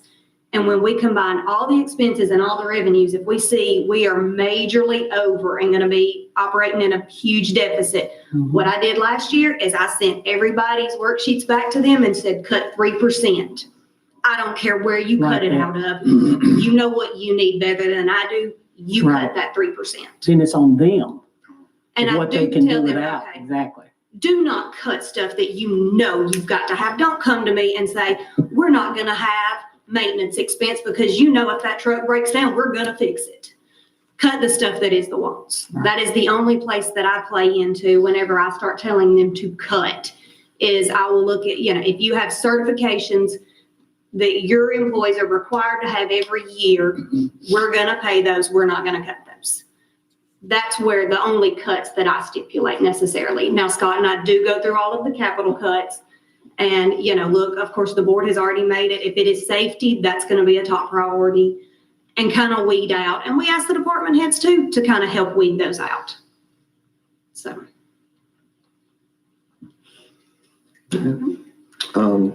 Anything else? I don't. You got more questions for me? All right. We'll go to administration. Mr. Collins, you want to do your report before we tackle these two items? Yes, sir. Thank you, Mayor. You have a written narrative update on your iPads. I do want to touch on a couple of issues, though. The update on William D. Jones was talking about information came out of Public Works on March 1st. On March 3rd, we received an email from TDOT stating no further comments. This concludes the construction plans review. So the construction plans have been approved. So later yesterday evening, our engineer, Will Rowling with Griggs and Maloney, he replied back submitting a revised bid book and construction estimate since the final plans had been approved. And right here's something key that the Public Works Committee heard. We have also received feedback from Amy Hume regarding the NEPA recertification. We believe we will have that recertification obtained in the next week or so. And we'll let you know when we hear back on that. So in Public Works, they said it'd probably be May, June bid window. Now we're hoping it could be late April, May bid window on this long-awaited project. So the wetlands deal, That's NEPA. And we're gonna be good. looking good. Okay. 10.1% chance. Yes. Okay, well, it's not looking good then. And another quick item of note, we will be opening bids on the Old Mulberry drainage project that Eddie mentioned on March 10th. And also on March 10th, we'll be having a pre-construction meeting with engineers and contractors on the LPRF soccer complex project. And soon after that meeting, we'll be reaching out to you all, former board members, Daikin Goodman officials, and schedule a groundbreaking for that project. And that, the rest of it, if you have any questions, you can ask me on. And my comment about the William D. Jones is just only that it's been somewhat of a long process. It took a while to get where we are, and everybody that's trying to get us where we are. I know as a committee member, I certainly appreciate it. And if it bids out the way that we hope it bids out, or where the engineers thinks it'll bid out, this will be all state funded project. If it bids out where we should bid out, there won't be any city taxpayers funding any of this. Now, if it goes over that, then of course we'll have to come back and take a look at it. So let everybody know up front, if it goes over the 900 and something thousand, we got to set aside, we've got to come back and take a look at it. That's where we at on it though. It is a state funded project at this point. We got another we went to Nashville and managed to get another 300,000 from state funding. But that state we was gonna get that 300,000 anyway, it's just they allowed us to get it early, that's what it is, so. At the time, but now the time's passed, it's almost accumulated the Yeah, it's time about that we would have had I built it up over the the time 2-3 we got years. it anyway, Yeah. so. So anyway, that's all, just to kind of clarify that. And that is the reason it's been somewhat of an extended, drawn out situation. The state's involved in every little step of it, and it's been going on so long. Some of the things changed, and we had new people, and it's kind of slowed it down a little bit. But I'm glad it's moving on. Anything else, Mr. Collins, before? No, sir, not at this. So we had number one under here, discussions of personnel in duly convened meetings. Mr. Bryant, I think you wanted to speak to this. Yeah, that is mine, and this was on here last month, and I asked for it to be pulled because we didn't got into a long meeting last month. I kind of hoped it'd be up a little bit higher this month. I don't think it's take too long. What this kind of goes back to is that, and it'll be on your iPads, we got a memo back in December. And it'll be on your iPads right there. And I just got mine printed out here because I got a couple of notes on it. And when we got this memo, it came out of Human Resources Department. It went strictly to the Board of Man Alderman. And it was copied to 3 more people here, city administrator and attorney, and then 1 more person here. So this was strictly for the boards. It was to us. And apparently there was some contact with someone from MTAS, and apparently they had maybe helped put this together or whatever. Well, as soon as I got this, I was still looking at it when I called the city administrator, and I said, hey, this looks kind of peculiar looking here to me. Have I done something personally that would cause any of this? He said, no, you don't have anything personally that cause any of this. Okay, I was good at that time, baby. I'm not guilty, I'm good. But anyway, we got number 1, 2, and 3 here. Number 3, I don't have any comments on. It's all based on law. It's all based on, it's clear. HIPAA, FLMA, and all of these issues. And what this whole thing is discussing personnel affairs or whatever in any public meeting. If you read this close, every meeting we have is public. Everything except if we have a meeting, an executive meeting to do with legal issues is not public, but overwhelmingly everything we do is public meeting, from a little committee meetings, 2 or 3, or a couple all the way up to everything we do. This covers everything we do. Well, it was clear that when I got this, I kind of said, well, okay, I don't see that I have anything to do with this, but I didn't study as close as I should because something happened. And I'm not throwing any stones at the person it happened with because they did exactly what they should have done. Apparently it did get to where I had something to do with this. And this is why I'm bringing this out to the whole board, because if it hadn't been for Matt, I'd have just kept my personal opinion on it and moved on probably. But since this happened in front of the whole board, I thought I need to do this as a board member. You got to have something to base these things on. Now, on number 3 down here, there's a lot of things to base all that on, so I'm not even going to talk about them. But we had a budget meeting. And what caused me to kind of bring this out in the open is it kind of took me by surprise. And that's kind of hard to do, to take me by surprise, but it did. And in the process of the budget meeting, the finance director gave a report on training. And there was some funding available in training, and the finance director said that funding had gone, some of that funding had gone toward 2 employees to begin a certain level of training, which I'm good up to that point. And then I wouldn't really think anything at all. I just said, well, who's your employees? And I didn't get an answer. Basically what the answer was, now that employee that did that, did it understanding that that's the way it should be, because that employee had been given information evidently that, that that's just how it had to be. So I don't fault that employee at all. In fact, I'm kind of glad it happened because it brings me a chance to bring this out. So I got to thinking about that. Well, okay, why can an employee's name not be mentioned at all, the way this reads now, at all, in any public meeting? We've been sitting right here doing the same thing today. mention employees' names. Employees' names gets in the minutes. I'm looking right here where last month, under other discussions, the finance director's name is in the minutes. The city administrator's name is in the minutes being mentioned. This is public knowledge. Anybody can come in and ask for these documents, and they can see that the employee's name is being mentioned.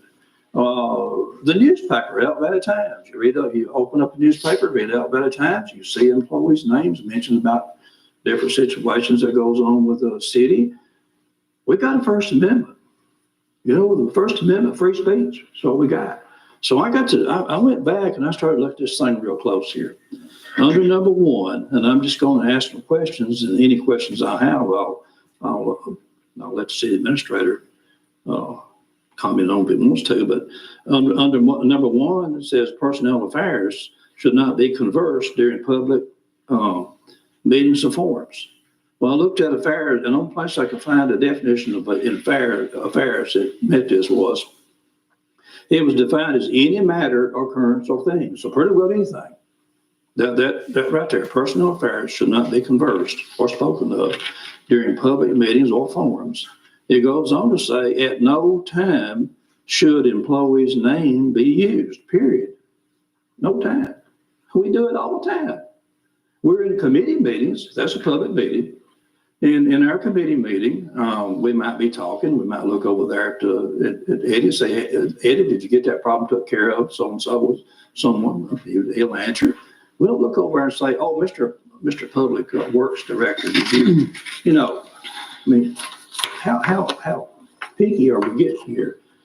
But I'm gonna go a little bit further. In the event personnel instances, well, everything is an instance that it arises with an employee. It's something that happens. The definition of that is an example, any occurrence or something. It goes on and says any event personnel instances arise, discussion may only contain titles, departments. It says police, fire, public works, parks and rec, emergency communications, administration. Well, basically what number 1 is saying is we as a board member should not in any time, any fashion ever mention anybody's name, period. That's what number 1 is saying right there. Now I'm sure there can be a spin put on that, and you go ahead and spin you spin it all day long, you know, but I know what it says, I read. So I'm not real happy with that. I'm not real happy with that coming out of wherever it came from or whoever started this or whatever. I look at that as getting really picky. I look at that as maybe trying to silence my First Amendment right of speech. If you can go out here and print people's names in a local newspaper, which you can, and employees' names or public officials' names, elected, I get in there all the time. Don't bother me a bit. I don't know why this should bother anybody. I don't know what the big hang-up is here on just offhand mentioning somebody's names. You know, it could be said, well, the intent was, or this, that. It doesn't matter what the intent was. It says what it says. Now, number 2, I am really not happy with at all, period. Moving down to number 2. Not happy at all with that, right? Inquiries made by Board of Mayor and Alderman regarding personnel subject matters should be directed to Human Resource. Human Resource will investigate the request and move it on. And Human Resource will provide the city administrator with the request specifics and outcomes and move on to the mayor. I don't know why a lot of this stuff will move on to the mayor. He probably doesn't want this personnel stuff on his shoulders, but anyway, him or her. But anyway, the way that our charter is set up and the way that we've operated since I've been here is not this way. It's not this way. To me, I am what I should do. If it's a personnel subject matter comes up, I get a complaint from some citizen, taxpaying citizen, about a certain personnel, a certain individual. And they want to know why this individual said this or did this or whatever. So now I'm being told that I'm not supposed to go to the only person here that really works directly for the Board of Mayor and Alderman, other than the city administrator, other than the city attorney and the city judge, which they don't work full time. So I'm being told here that I'm to take that request to human resource, when really human resource don't work for me. The city administrator works for me. I'm gonna tell you what that looks like to me.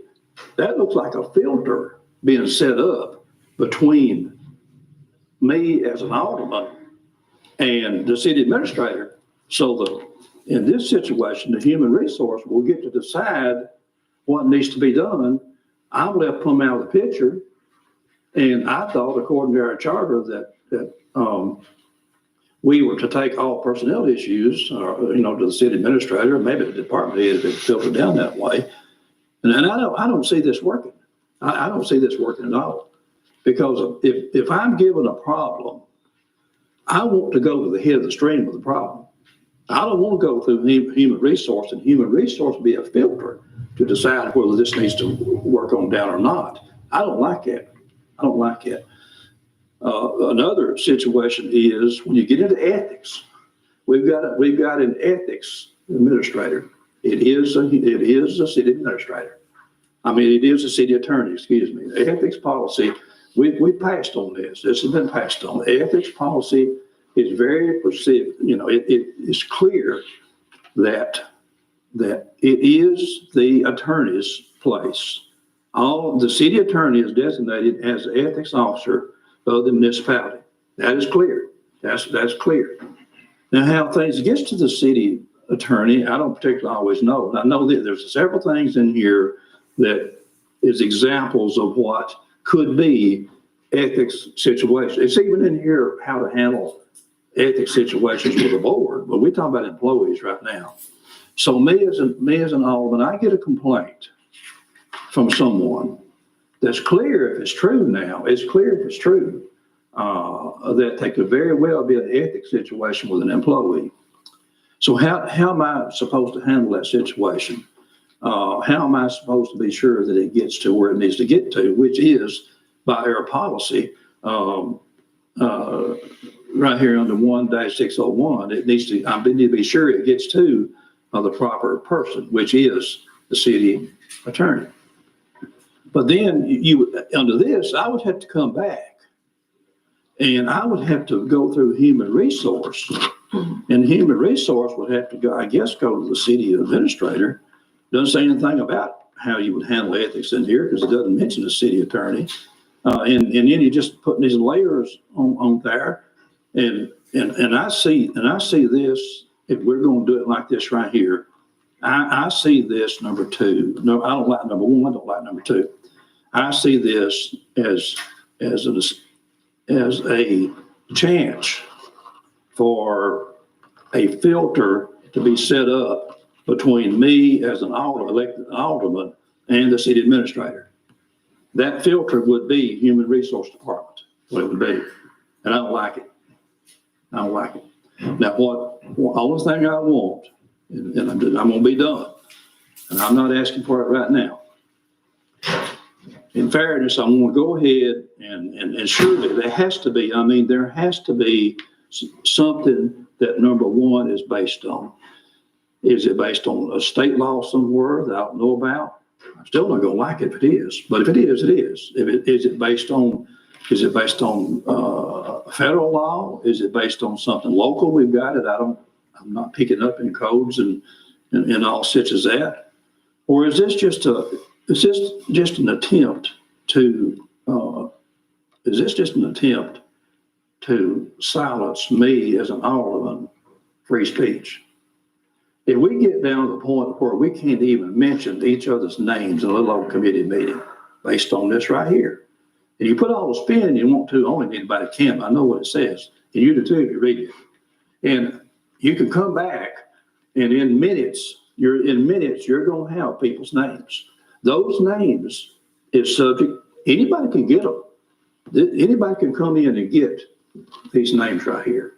I mean, it is. But I don't have a right to even mention a person's name. And what I've done is I've sat right here in this meeting. I've heard people's names mentioned. When we had a discussion on the soccer situation. And when the city administrator brought out a lot of notes he had and all, and went through all of them one by one, there was people's names being mentioned names being mentioned, personnel issues, it's personnel affairs, names being mentioned right there in a public meeting. I've heard it. So employees gets to mention people's names, but we as aldermen and elected officials is having number one and number two sitting here to deny us our right to free speech, in my opinion. But, you can go ahead and find what all of this is based on. If it's law and our society has got to the point where we can't even mention somebody's name, then we're in a bad place. Now, if number one and number two can be made to stand up, we're going to look real silly going forward, never being able to mention anybody's name or whatever. If it could be made to stand up, I don't know what we're going to do about the charter, because the charter is very clear, passed by the state of Tennessee, that who we should be able to go to with our problems. We should not be able to have to go through human resource to deal with a personnel issue that comes up and not even know if it ever makes it to city administrator or not. And there's nothing in here that tells us to where we would, if we do that, how would we ever even know that anything was ever took care of? It doesn't say anything in here about it would ever get back to us to what we're going to tell that person's got a problem. I don't like number one, don't like number two. And I guess if I'm forced to go with them, but it's proven by law, I guess if I'm forced to, I probably will if I'm forced to. But until that is shown to be a fact, I don't care what the intent was. I don't care what kind of spin is put on it. I'm not getting down to be so picky that I can't even mention an employee's name. I'm not going there. I will go with number three. If you prove number one and number two on me, so be it. But I'll tell you one thing right now, if I have to go with this, if I have to go with this right here, keeping my mouth shut about any employee's name, and no matter what it is, whatever, every employee is going to have to live with the same rule. You're not going to tell me as an alderman, and I've got to do this elected official, and it's sit here and hear meeting after meeting, names being mentioned over and over and over. Public record, they're going to be in public record or whatever. I think number one and two is stupid. I'm done. I appreciate it. Anything else? Well, I just have a question, because this is just guidance, correct? I mean, in order for this to be policy, it would have to be adopted by the board, correct? Well, what it is, if you look at this, whoever put this together is not stupid, because whoever put this together said that personnel affairs should. It doesn't say shall, so it can't be policy, because someone is saying this is what should happen in our opinion. Okay. If you look down here in the same thing, it just follows all the way through. It's saying should, it's not saying shall, because, well, in number three, it could have said shall, it really could have, but it's saying should. I'm not paying no attention to number one or two until somebody proves to me that this is how it's got to be. And if it's got this bad and this picky, we in a sad situation. Mr. Hill, do you have an opinion on this? I was not involved in preparing this. I think Alderman Vice Mayor Bryant has got valid points about the way our charter is set up and the need to go directly to the city administrator with things. I mean, when I read this for the first time, it kind of struck me the same way as, man, this looks broad and contrary to the way we've been doing things in the 9 years I've been around here. The only sense I can make out of some of this is that, maybe it has something to do with specific job performance. Well, if that's the case, you deal with the specific problems. Right. You don't hit the whole board. And I appreciate this comments. And I'm not playing these games. I am not playing these games. I will not be intimidated. And that has been tried not too long ago. I will not put up with it. I will not be intimidated until some legal person. I've got a lot of trust in our city attorney. I've got a lot, he's a good one, I'm telling you, and I'm not trying to build him up, I'm just telling you, he's got a good level head. He's really a good one, but now that was not his job to do anything with this document. He might have got it, but that wasn't his job. It's our job to look at this, say, can we live with this or not? And I can't live with it, and I'm not going to. And I won't be intimidated, and I will not be silenced on doing a simple thing as mentioned somebody's name. How silly and stupid can you get? Hey, I've got one more comment if you allow me to make it. Don't have anything to do with this. Okay? It's important. I will say this, in the strategic planning, we was talking about maybe changing some positions. And I believe it was called, this particular one was administrative assistant. I'm not sure, I don't have my notes with me. And I did make a comment that I felt like it would be a good move. And I do feel like it would be a good move, but there was two salary items. If the board were to ever do it, there was two choices there kind of, and I kind of hit on that one choice. I'm an alderman. I went for the low choice, but anyway, I didn't do this with any ill intent. But as it turned out, it was brought to my attention, and I appreciate it being brought to my attention. That's how you want to do business. You know, you need to bring things to other people's attention, even if you know. And it was brought to my attention that if in fact the board were to do that later on, because of some overtime that's been involved and all, it could cause that employee to really go backwards in pay instead of up. That was my mistake. I want to correct that mistake and just say it would have been a level 1. I will correct that mistake and say if we were to do that, the other choice was level 9-3 instead of level 9-1. And I would want to go to 9-3. I've corrected my mistake. That was a mistake on my part. Any other discussion on the personnel thing before we go to item number 2? Well, I have some comments on that. I mean, I have been spoken to several times, or it's been mentioned to me several times. Aldermen do not address personnel issues. Well, if people come to you, you know, we do have to address personnel issues from time to time. And if somebody comes to me, I mean, I try to keep things confidential. I know we have to be very careful, but now we do have a true HR department. You know, I don't know if that followed along with the city charter. Should we never have put that position in if it's not allowed? And maybe we need to hear what the laws or what this is about. I mean, either from Mr. Collins or the HR director, or, you know, what this came about. And I can see not discussing personnel affairs, and that's Danny going on a spin, to me is something involving a specific employee, you know, maybe workman's comp or absences or things like that, not discussed in a meeting. But as far as mentioning their names, I don't think you could conduct business without, you know, mentioning names. But I think there's probably more to this that we need to know. I agree. Mr. Collins had the previous engagement he had. That's the reason why.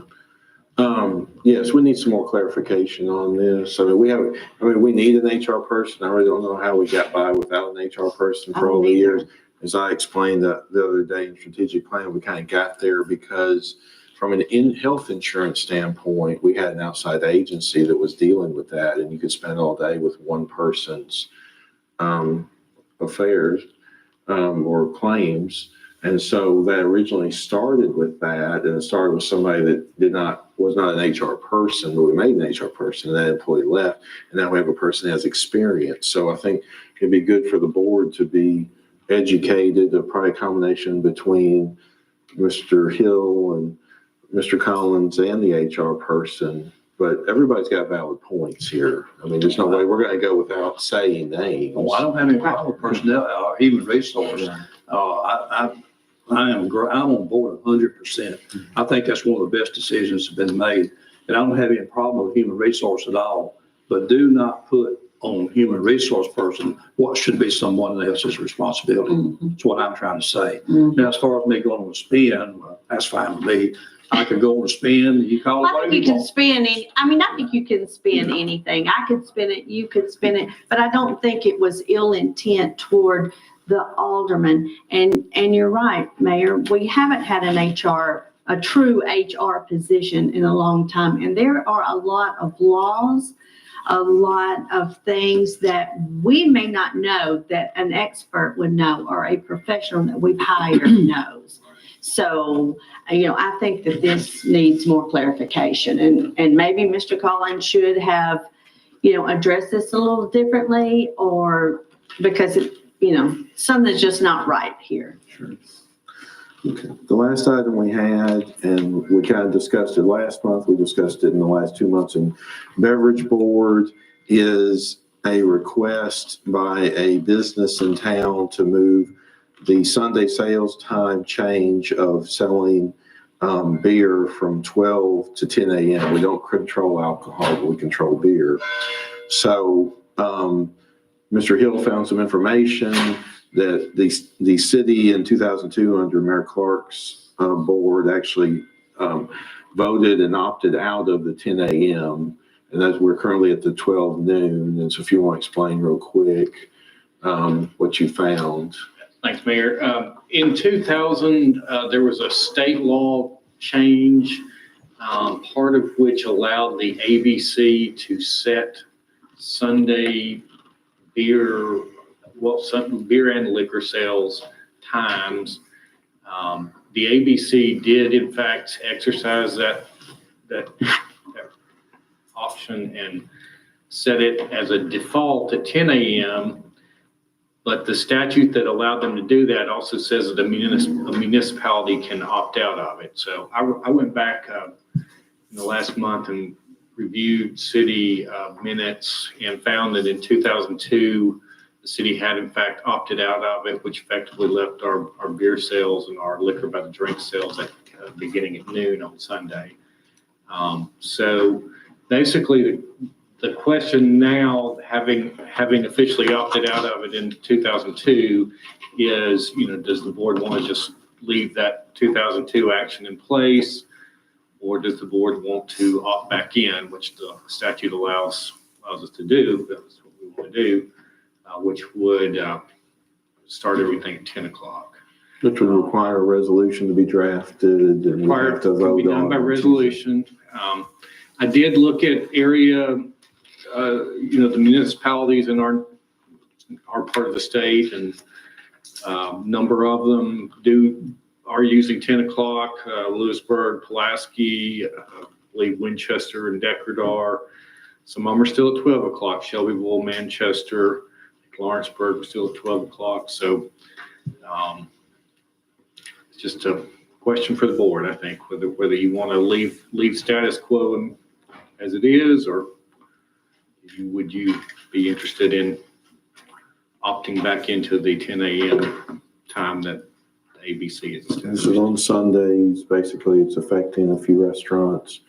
They're open that early. Of course, stores that's like Walmart and others that sell beer. So what's the feelings on the board about whether you want to stay where it's at noon or do a resolution to opt back in at 10 a.m.? It was brought here so that the board could have input on it as well, because the beer board looked at it and decided to get more input from. But it's basically now it's a board decision, so. I'm good with moving it to the 10 a.m. And I will say, this came to the city as a packaged beer sales issue, but because of the state statute, if we opted back in, it would not only affect packaged beer sales, it would also affect restaurants, liquor by the drink. So as far as one of the Mexican restaurants selling a margarita before noon or something like that. So. Mr. Martinez? I have no problem starting 10. You're gonna buy a drink at 12. What's 2 more hours? It's not gonna, it ain't gonna boost the revenue. I mean, it's gonna be. I'm okay with it. Yeah, I'm okay with it. To move forward. I'm okay with carrying it to vote on. Right. I'm not gonna say my position yet. Okay. I'm okay with carrying the vote. I'm just trying to get the feel where the board wants to go to Tuesday to even address Right. the resolution. So if everybody's comfortable, we'll take it to Tuesday. Mr. Miller, I'll- draft I'll draft prepare a resolution. draft resolution for the board's consideration. I kind of held off to see if there was support for this or not to move it forward, and I'll have something I'll send out. I am on that board, Mayor, and wanted to bring this forward to the board and the whole board make a decision. But, you know, we do have restaurants in town that would like to serve mimosas or maybe Bloody Marys with breakfast. Highway 55 burgers, you know, they're opening up and they have beer, it's beer and burgers. So we're kind of limiting their sales and these stores. I mean, if they can buy it in Lynchburg on the way to the lake or Pulaski, you know, why would we not go with the 10 o'clock? And in respect to all the churches, they're now all these churches have so many services each Sunday. You know, it's not the noon hour that was for so long. So you have church services at 8, at 9, at 10. So that's why I wanted to bring it to the board. I believe Lynchburg is dry, aren't they? Just as a matter of point. And Lynchburg dry. You can buy it at the lake at 10 o'clock. All right, we'll take it forward. Anything else? Good work session. We'll adjourn and we'll meet back Tuesday.